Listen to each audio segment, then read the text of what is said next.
Halo teman-teman, perkenalkan nama saya Selvi Melani.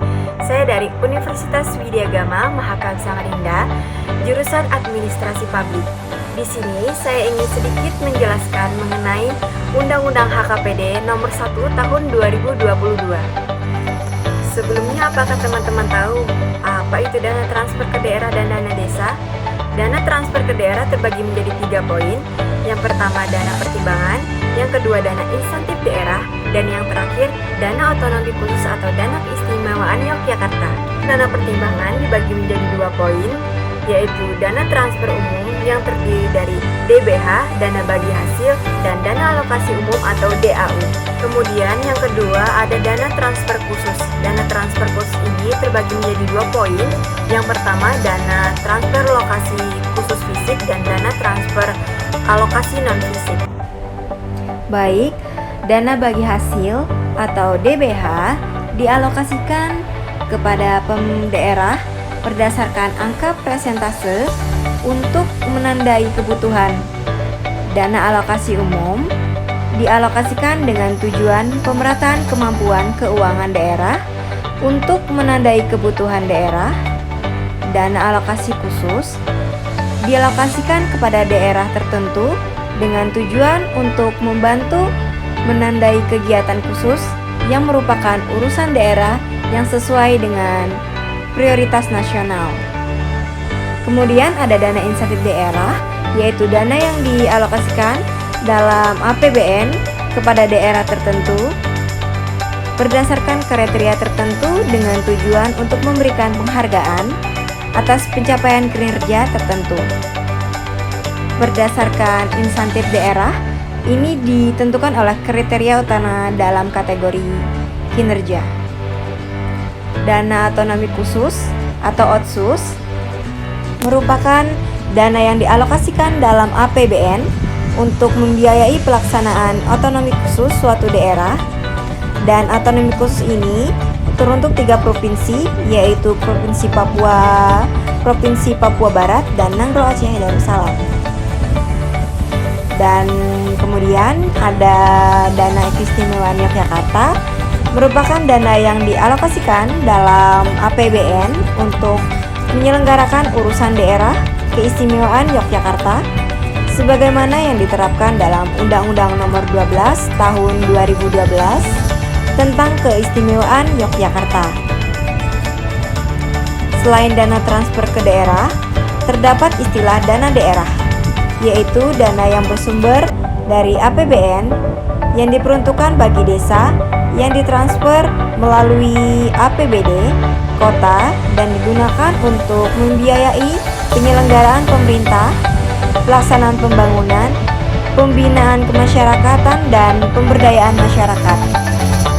Penyelenggaraan dana desa dilakukan oleh DJPK dengan menyusun indikasi kebutuhan dana desa. Krisis ekonomi 1998 memicu reformasi keuangan negara di Indonesia, termasuk dalam hal perimbangan keuangan pusat dan daerah.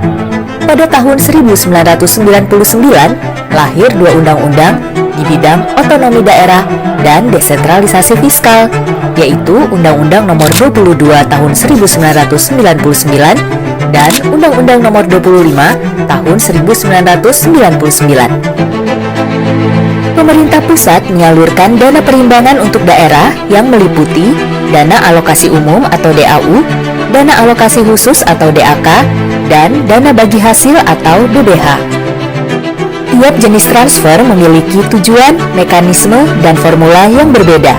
DBH misalnya merupakan dana yang bersumber dari pendapatan APBN yang dialokasikan kepada daerah berdasarkan angka persentase tertentu untuk mendanai kebutuhan daerah dalam rangka pelaksanaan desentralisasi.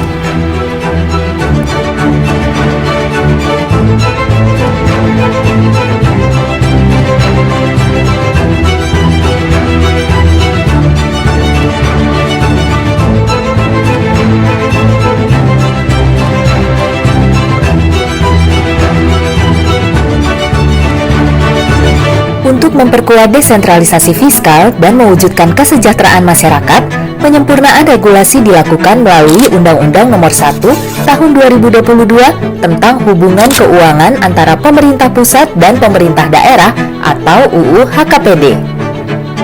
Jadi, Undang-Undang Nomor 1 Tahun 2022 tentang UHKPD terbit pada tanggal 5 Januari 2022 yang rumusan turunannya akan diberlakukan pada tahun anggaran 2023.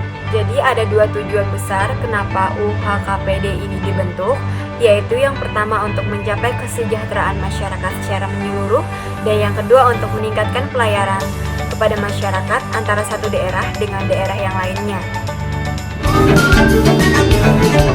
Salah satu poin penting dalam Undang-Undang HKPD adalah redesain pengelolaan transfer ke daerah termasuk redesain BBH.